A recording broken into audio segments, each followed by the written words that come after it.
மாண்புமிகு தமிழ்நாட்டின் முதலமைச்சர் அவருடைய அறிவுறுத்தலுக்கு ஏற்ப தமிழகத்தில் இருக்கிற அனைத்து அமைப்புகளும் இன்றைக்கு வெயிலின் தாக்கம் அதிகரித்து கொண்டிருக்கிற காரணத்தினால் மக்களுக்கு நீர், மோர், இளநீர் போன்ற பல்வேறு இந்த வெயில் உபாதையை தவிர்க்கிற பொருட்களை தந்து கொண்டிருக்கிறார்கள். அந்த வகையில் கொத்தவால் சாவடி பகுதியில், கோயம்பேடு பகுதியில் இருக்கிற கீரை வியாபாரிகள் சங்கத்தின் சார்பில் மோகன் பாபு, மதன் பாபு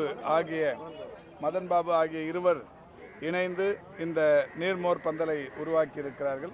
இந்த நீர்மோர் பந்தல் இன்றைக்கு இங்கே இருக்கிற பல்லாயிரக்கணக்கானவருடைய தாகத்தை தீர்க்கிற வகையிலும் வெயிலின் தகிப்பை குறைக்கிற வகையிலும் அதற்கான பொருட்கள் வழங்கப்பட்டு கொண்டிருக்கிறது.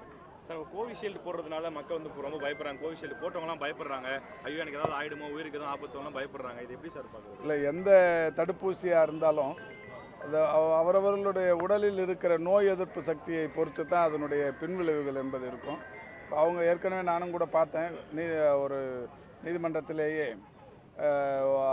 ரத்தம் உறைதல் மாதிரியான ஒரு பாதிப்புகள் இருக்கும்னு சொல்லியிருக்கிறாங்க. இதுவரை பெரிய அளவில் அந்த பாதிப்புகள் வெளியில் தெரியல. இருந்தாலும் கூட இப்போ கோவிஷீல்டு போட்டுக்கிட்ட அத்தனை பேருமே பதட்டத்தோடவே வாழணுங்கிற அந்த அவசியம் இல்லை.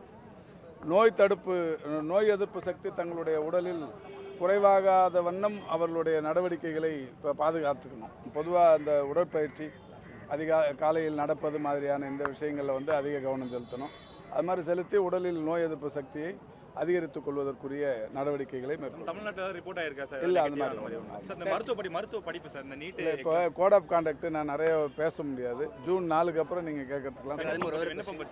எல்லாம் அதுதான், இது சொல்லக்கூடாது சார். இந்த ராஜீவ்காந்தி மருத்துவமனையில் பொதுமக்கள் அமர்ற நாற்காலியில் கரப்பாம்பூச்சிகள் அதிகமாக இருந்ததா பொதுமக்கள் சொல்லியிருந்தாங்க. தமிழ்நாட்டில் சில மருத்துவமனையில் இந்த மாதிரி குற்றச்சாட்டு இருக்குது. ஸோ அதுக்கு இல்லை எங்கே ராஜீவ்காந்தியில் இந்த பொதுமக்கள் அந்த மாதிரி குற்றச்சாட்டு எதுவும் இதுவரையில் இல்லை. இருந்தாலும் பார்க்க சொல்லுங்கள்.